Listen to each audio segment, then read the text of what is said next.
The champagne clits were already raised when my brother-in-law leaned across the table and said it loud enough for everyone to hear. "To the family's greatest success stories," he said, sweeping his glass toward my husband's side of the table. Then he looked at me, just for a second, and smiled. "And to everyone else who came along for the ride." A few people laughed. My mother-in-law touched her pearls. My father-in-law nodded slowly, the way he always did when he approved of something without wanting to admit he'd initiated it. I didn't move.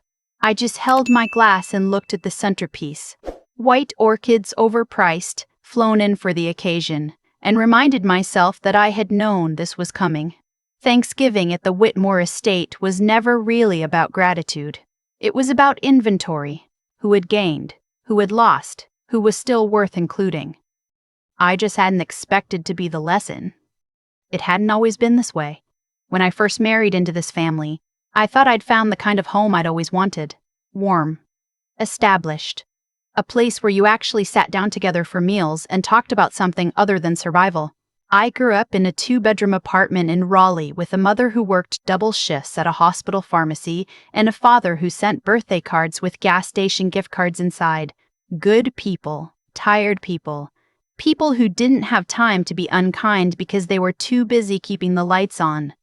My husband's family was different. Big house in Connecticut.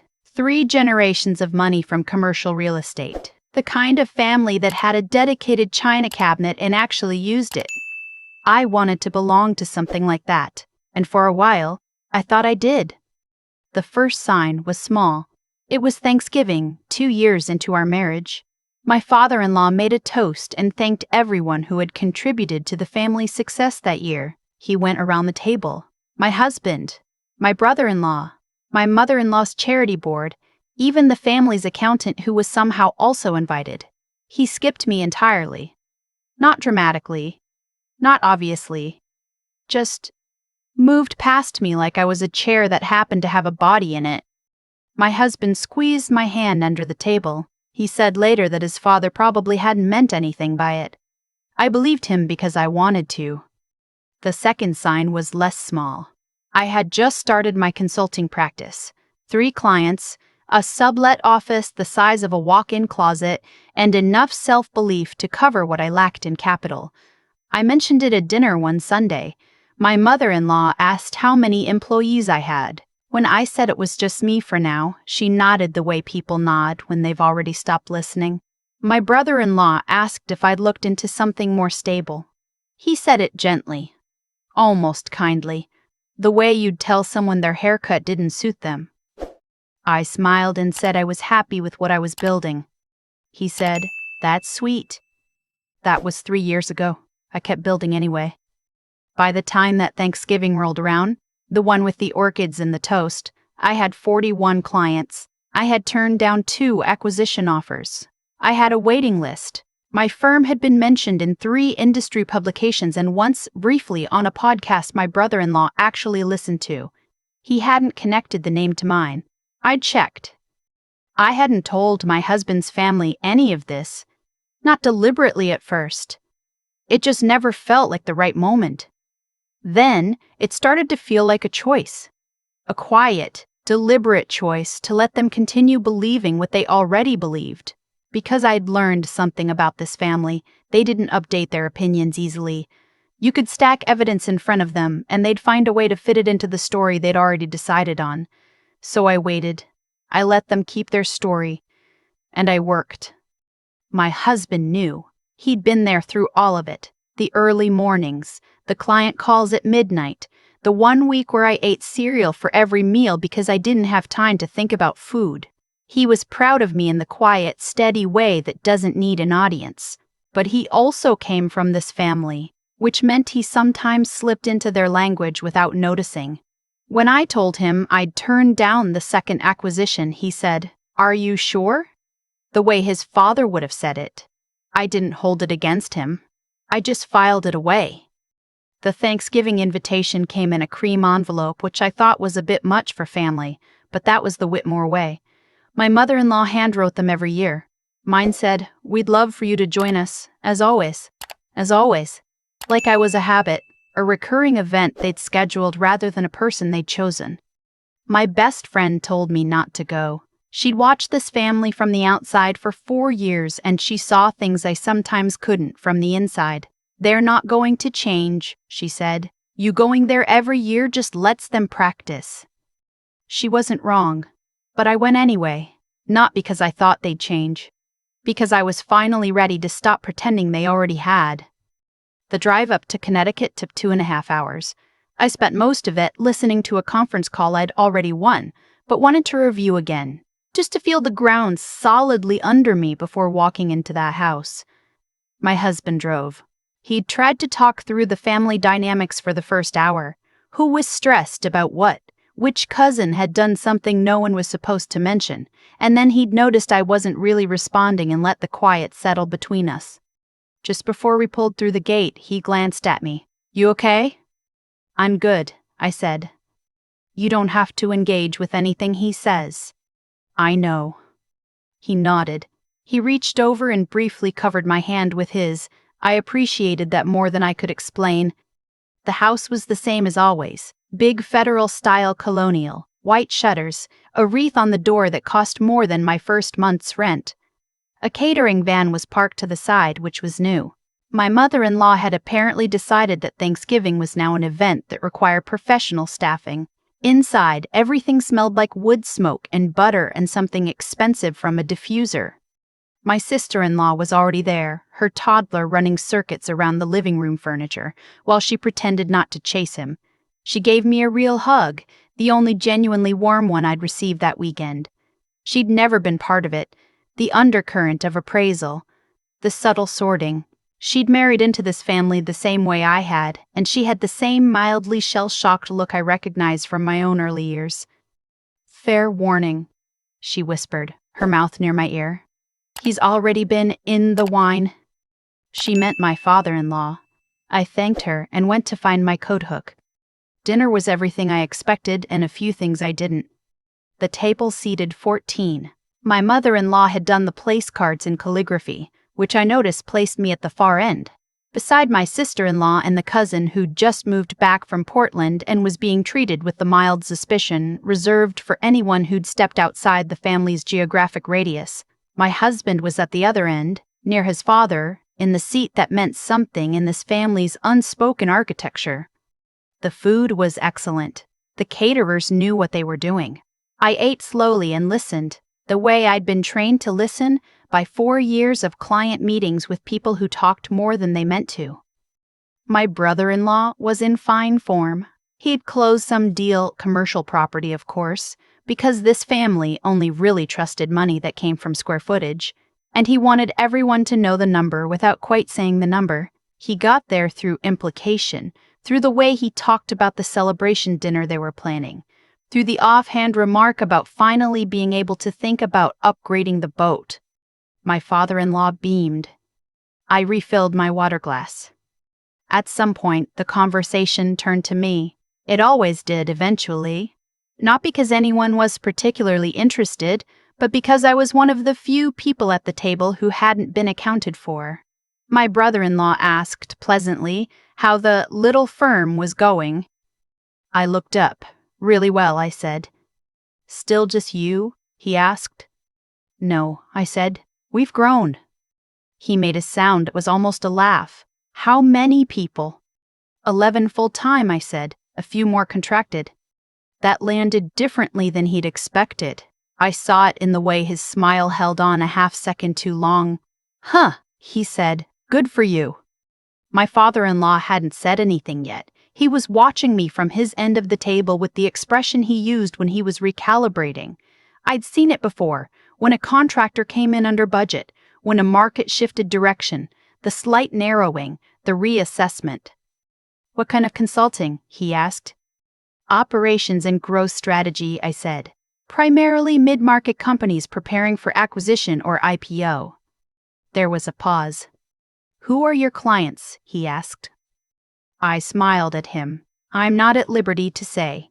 Confidentiality agreements. He made a sound that acknowledged this was a reasonable answer, and also that he didn't entirely like it. My mother-in-law stepped in, the way she always did when the temperature changed. It sounds like things are going well. she said, in a voice that meant, let's move on. My brother-in-law wasn't ready to move on. He had another question. He was looking at me now with something I hadn't seen from him before. Not dismissal, but a kind of recalculation, slower and more careful than his father's. You turned down an acquisition offer? He asked. I looked at him. 2, I said. The table went quiet in the specific way a table goes quiet when something has shifted, and no one is sure yet how to respond. 2, he repeated. The first was a good number, I said. The second was better. But neither of them was the right fit. My father-in-law set down his fork. What were the figures? He asked, not unkindly, not warmly, just directly, the way he asked about everything that mattered to him. I held his gaze for a moment. Then I said, both in the range of what I'd call significant. He didn't push. He'd spent enough years in business to know that answer was itself an answer. My brother-in-law laughed, a real laugh this time, shorter and less confident than usual. Well, he said, you've been busy. I have, I said. What happened next was not what I'd planned. I want to be clear about that. I hadn't come there to perform a reveal. I hadn't written a script. But sometimes the moment arrives before you've decided to meet it, and you find out what you actually believe by watching what you do. My phone was in my jacket pocket. I'd silenced it before dinner, but I'd turned the screen notifications on for one contact only because I was waiting on something that couldn't wait.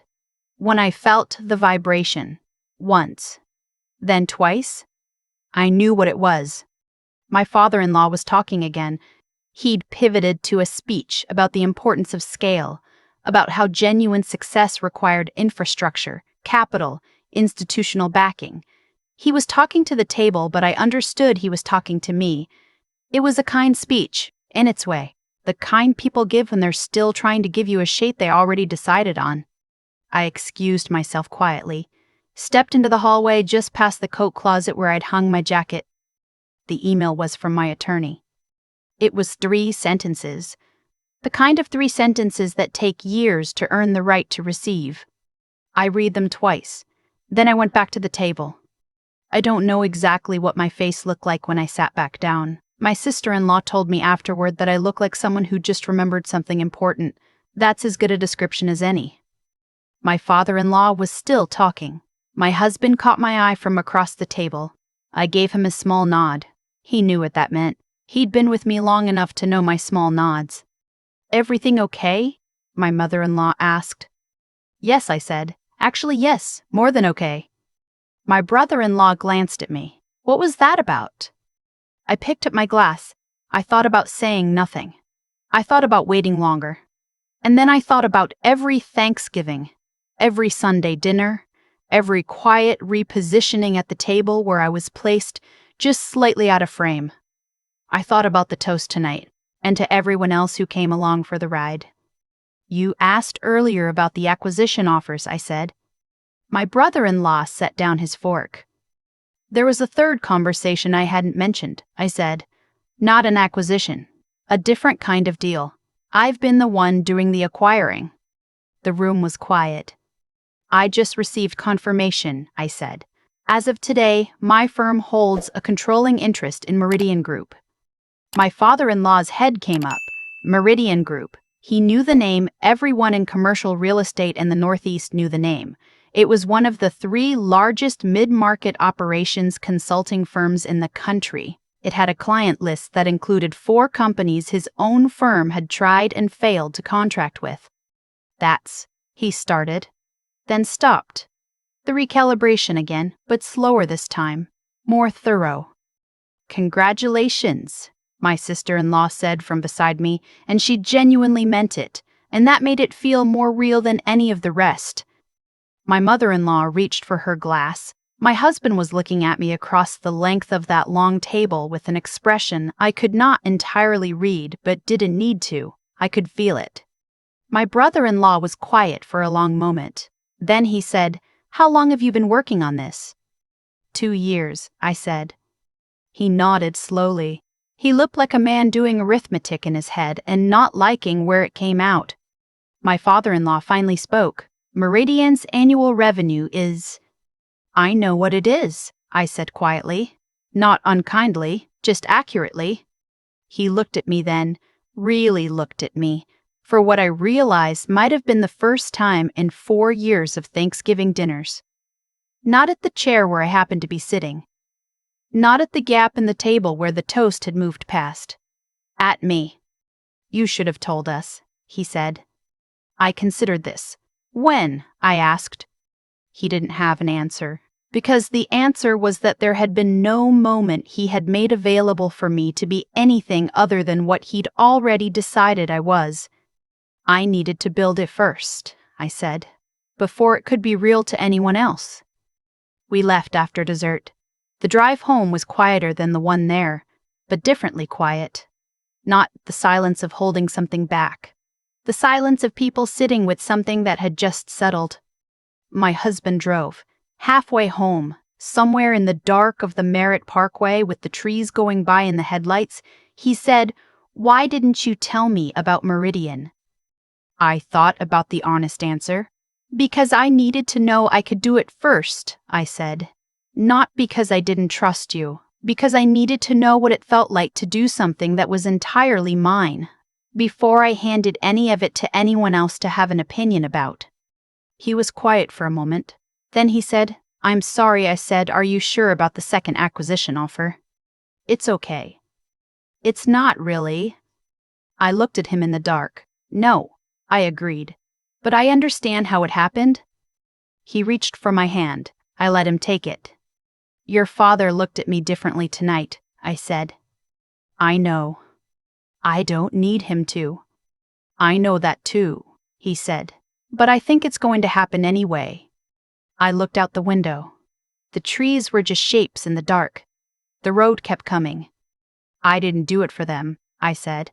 "I need you to know that." "I do," he said. "I've always known that." The call came 2 days later. My father-in-law. He didn't preface it with small talk, which I respected.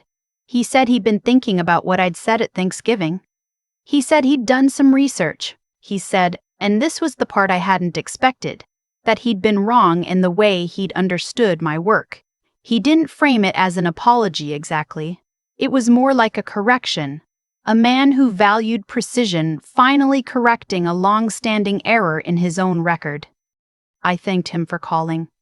There was a pause. Then he said, "If you're ever looking for real estate assets to anchor a client portfolio, I'd like to be part of that conversation."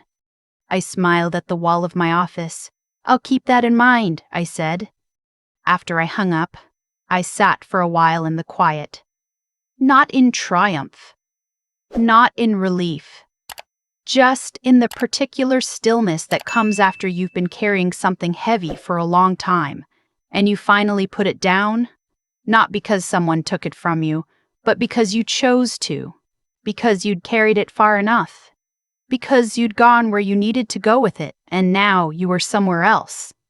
My phone buzzed. A message from my sister-in-law. A single line. "He's been insufferable about how he always believed in you. I thought you should know." I laughed. A real one. The kind that comes up from somewhere unexpected. I typed back, "Thank him for his support." Then I turned my phone face down, pulled up the Meridian integration plan, and got back to work. There's a version of the story where I walk into that Thanksgiving dinner and say something sharp and satisfying, and everyone finally sees me. I used to imagine that version. I used to rehearse it on drives home from previous dinners, alone in my head, saying all the things I hadn't said at the table. But that's not what happened, and honestly, I think that's why it worked. What I've learned, not from a book, not from anyone handing it to me, but from living through it, is that the people who underestimate you are not your problem to fix. They are information. They are telling you exactly what the room believes, which means they are telling you exactly what you get to disprove quietly, over time, without their permission or their awareness. My father-in-law spent 4 years moving the toast past me like I wasn't there. I spent 4 years building something he would one day call to ask about. Neither of us announced our intentions. We both just kept going, The difference was that I knew what I was doing, and he didn't know I was doing it at all. That's the part I keep coming back to. Not the confirmation email, not the moment the table went quiet, but the 2 years of work before any of it, the client calls, the documentation, the due diligence on a deal that no one in that dining room even knew existed. There is a kind of intelligence that doesn't announce itself. It just solves the problem. It reads the room, identifies what's actually true beneath what's being performed, and builds accordingly.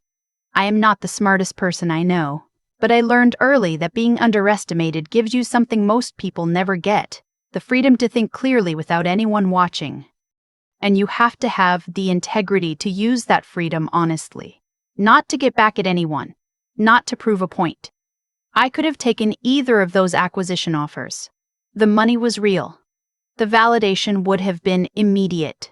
But neither was the right move. And I knew it. And I held to what I knew even when no one around me understood why I was waiting. That kind of patience, the kind that looks like failure from the outside, requires you to trust your own judgment more than you trust the opinions of people who have already decided what you are. My sister-in-law texted me the night after Thanksgiving. She said the dinner conversation had shifted almost immediately after we left. Her husband had spent an hour on his phone researching Meridian Group. My father-in-law had apparently gone to bed early, which she said was unprecedented. I read that text and felt something I didn't entirely expect. Not satisfaction, exactly. More like completion. Like a sentence that had been left open for 4 years had finally found its period. I didn't go to that dinner to win anything. I went because I was ready to stop letting their story about me take up space in my own head. That's the thing nobody tells you about being overlooked. It doesn't just affect how others see you. It slowly starts to affect how you see yourself, if you let it. The work of those 4 years wasn't just building the firm. It was building the part of me that no longer needed the table to make room. My father-in-law called 2 days later. He wanted to talk business. That was his way of saying something he didn't have the language for yet. I accepted the call. I kept it professional. I left a door open. Not because he deserved it, but because I did. Because I am not someone who builds things just to burn them down. That's not strength. That's just a different kind of destruction. What lasts is what you construct with care, over time, in the quiet, when no one is watching, when no one is toasting you, when the table has moved on and you are still at your desk, still working, still becoming the person that no dinner conversation could have predicted.